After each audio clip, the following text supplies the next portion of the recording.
What is your scariest experience that you ever had with the paranormal? 4 years ago at college, I was sitting at my desk doing some work. I was living with my now ex-girlfriend at the time on the second floor of a house that was split in half, left and right. The other side already being rented out. So I was in a room at the very end of the hall. In this certain room, it's very hard to hear the door opening downstairs as well as anyone coming upstairs. At the time, I was currently home alone while my ex was in class. While I'm working, I feel like I'm being watched or that someone is standing behind me. It was creepy, so I turned around just to make sure my ex wasn't trying to scare me. Turns out, there was nothing there. A little while later, I got the same feeling and I swear I heard footsteps almost running down the hall to the far end where I'm currently sitting. So thinking it was my ex, I turn around and see a ghostly white face over my right shoulder.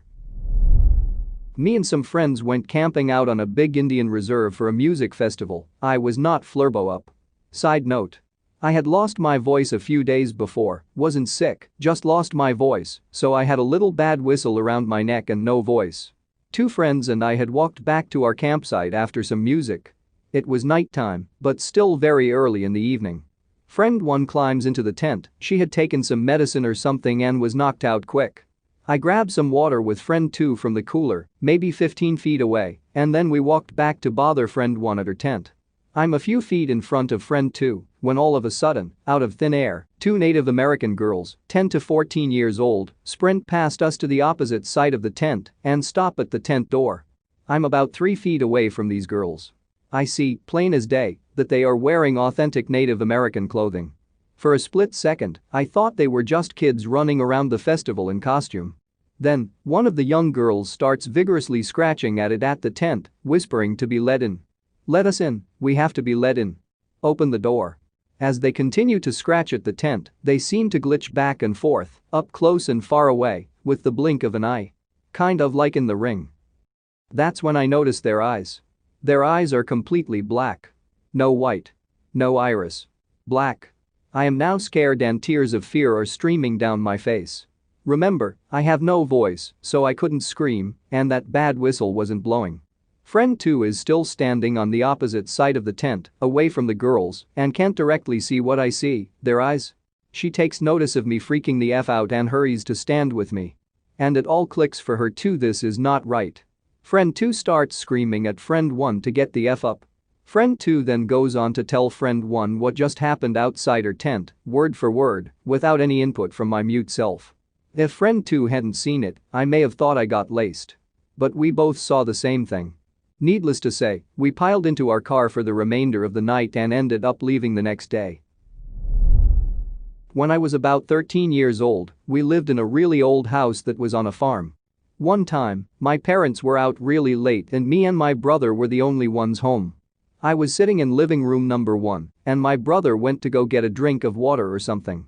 My kitchen was next to another sort of living room number 2, and it had a sort of bar on the side with a big window cut into the wall, so you could see into the kitchen from living room number 2. All these rooms are very small, so when my brother left living room 1, I saw him stop dead in his tracks in living room 2, facing the bar looking into the kitchen. He walked back in and I asked what happened. He said he saw a black figure with glowing red eyes. Me and my brother used to love ghost hunting and stuff like that, but I can tell when he's seriously scared. So a few weeks later, my brother had a friend over and he left the room to go grab his bag in living room 1. He came running back into the room and said, "Dude, I saw a black shadow in the kitchen with red eyes." I immediately suspected my brother was trying to mess with me, so I looked at him and said, "Shut up, stop," and laughed it off.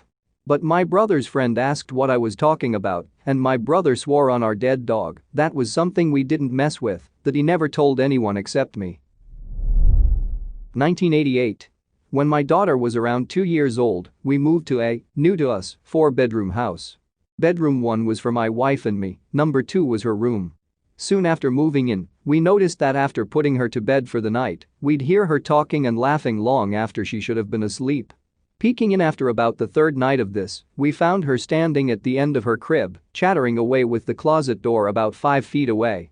Typical new parents, we'd tell her to lie down and go to sleep. This continued for many nights, and then we noticed she was actually holding conversations.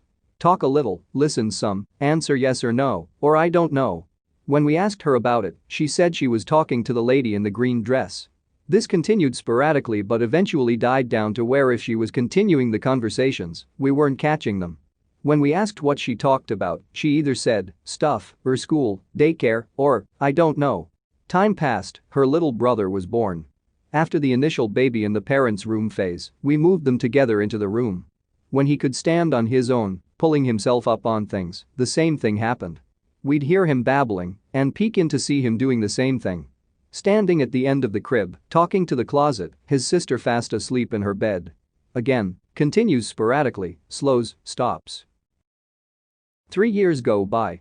2 boys now, so big sister gets her own room, and the 2 boys share the room. Same behavior from the youngest. We have no way of knowing if they discussed this among themselves, but each described a lady in a green dress. In asking them separately, one might mention, she has long hair. Son might say, she has black hair. If asked if it's long or short, curly or straight, he'd say, it's long. And so on in many details. When we heard a new detail from one and gave a multiple choice for that detail to the other, they'd always agree, belt or no belt, color, shoes, white lady, black lady, Indian lady, whatever. At this point though, we're thinking they could all be remembering the same picture from a storybook or something, so, meh. Then weird stuff starts happening. Now, the wife and I were both smokers, and the rule was one could smoke outside or in the bathroom upstairs, which had a ceiling exhaust fan, but nowhere else in the house. One fine cold evening, too cold to go outside for just a smoke, I used this rule.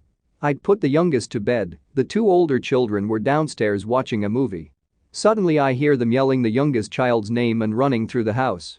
This makes more sense if you know the downstairs came up into the kitchen, go right and you're in the dining room, go right and you're in the hallway, go right and you're in the living room, go right and you're back in the kitchen.